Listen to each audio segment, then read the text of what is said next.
Could the very theoretical model that explained world trade be the exact blueprint used to justify planetary inequality? Imagine a single economic principle, born in the 19th century, that transformed into the intellectual spine of our modern economy.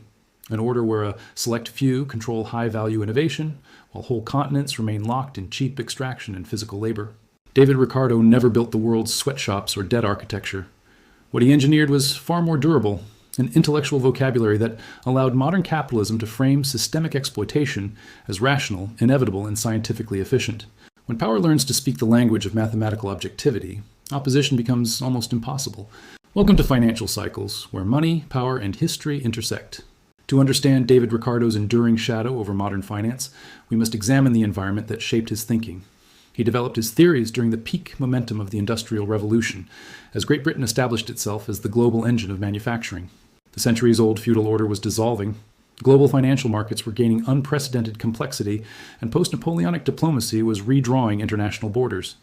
Britain was expanding not merely through steam tech and textile mills, but via absolute maritime control, colonial dominance, and a firm conviction that economic behavior could be reduced to predictable, mathematical laws. Ricardo was no detached academic.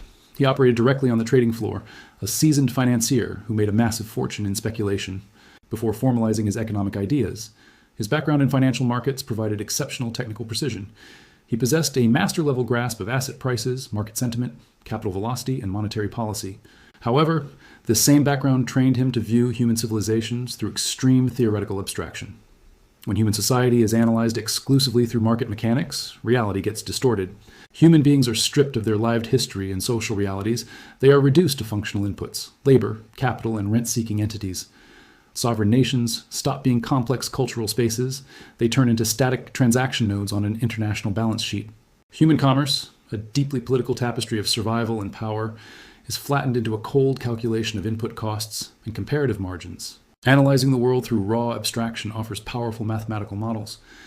But it creates a critical flaw.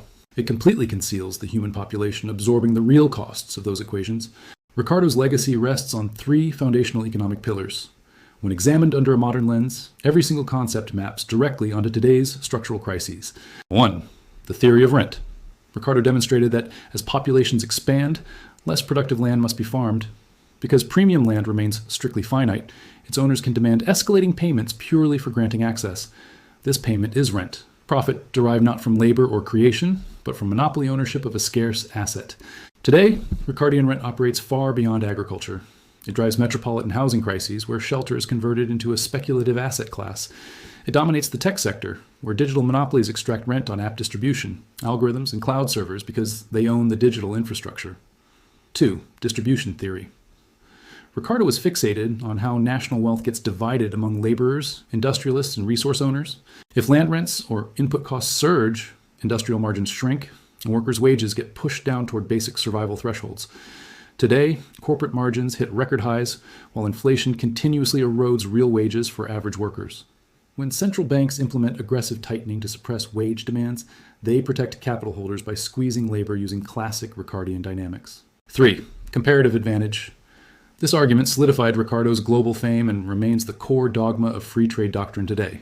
Even if Nation A is better than Nation B at everything, cross-border trade remains beneficial if each concentrates on their relative internal efficiency. The standard economics curricula introduced this using a sanitized historical scenario: England trading industrial cloth for Portuguese wine. In theory, both specialize, overall productivity surges, and world wealth expands. It is the textbook moment where trade seems utterly fair. Now, let us discard that polished academic illustration and test the theory against contemporary global realities. Consider a modern structural comparison: the Democratic Republic of Congo versus Germany. Congo sits on vast reserves of cobalt, the inputs for global battery tech. Its efficiency lies in raw mineral extraction, utilizing low-cost labor. Germany's efficiency, conversely, lies in high-end industrial engineering, precision robotics, luxury automotive design, and proprietary software. Following Ricardian orthodoxy, Congo extracts raw ore and imports advanced vehicles. Both are engaged in mutually beneficial trade. Yet, in the real world, the nation extracting cobalt absorbs environmental ruin, political volatility, hazardous labor, and structural poverty. Meanwhile, the nation transforming minerals into high-tech systems captures over 90% of the financial value and global leverage. Specialization is not a neutral market reality. It is a geopolitical outcome. Societies arrive there through histories of imperial conquest, military enforcement, debt leverage, and inherited economic subordination. Instructing a developing country to stay focused on raw extraction because of its comparative advantage is instructing that nation to lock its development in place permanently. This dynamic became a powerful geopolitical weapon throughout the 19th century, as Ricardian theory gained mainstream political dominance. As Britain expanded its manufacturing footprint, entire regions across Asia, Africa, and the Americas were systematically conditioned to supply raw industrial inputs. Whole territories were converted into single-crop agricultural zones or mining operations, while simultaneously serving as captive consumer markets for imported British goods. Naval power, colonial tax policies, land confiscations, and rigged trade treaties dictated who manufactured complex goods and who remained a raw input supplier. Yet, over time, the rhetoric of free trade framed this engineered global hierarchy as a harmonious, natural division of labor. Britain was not portrayed as an imperial power extracting wealth. It was merely trading. It was not subjugating foreign economies. It was integrating them. When this structural pattern hardens over decades, it produces a deep structural trap, path dependence. Nations specializing in complex manufacturing build engineering expertise, research networks, deep capital markets, and high-skilled labor pools. Knowledge compounds exponentially. Nations, forced into low-value commodity exports, attract commodity volatility, foreign debt burdens, ecological collapse, and institutional fragility. One side climbs the value ladder, while the other is warned that building domestic industrial capacity would be market distorting. Ricardo's intellectual framework contains a striking paradox that reveals the ideological core of economic theory. When analyzing domestic markets, Ricardo was realistic about structural conflict. He understood that workers, landlords, and industrialists were engaged in a continuous battle. Domestically, capitalism was a zero-sum struggle over wealth. Internationally, capitalism was presented as a cooperative partnership of mutual specialization. This intellectual division proved incredibly useful. Domestic economic inequality required management. Global inequality was dismissed as neutral market efficiency. By the mid-20th century, economists across the global south began directly confronting this orthodoxy. They demonstrated what Ricardo's abstract models obscured. Primary commodity exporters suffer from long-term declining terms of trade. Unregulated trade between deeply unequal economies does not create convergence. It locks in structural divergence. Doubling down on current comparative advantage for countries lacking infrastructure is effectively sentencing them to permanent economic dependence. The ultimate irony of global trade history is that virtually every major economic superpower achieved its dominant status by practicing the exact opposite of Ricardian doctrine. Long before championing global free trade, Great Britain protected its infant textile and manufacturing sectors behind aggressive tariffs and strict import bans. The United States engineered its industrial rise during the 19th and early 20th centuries behind some of the highest protective tariff walls in modern history.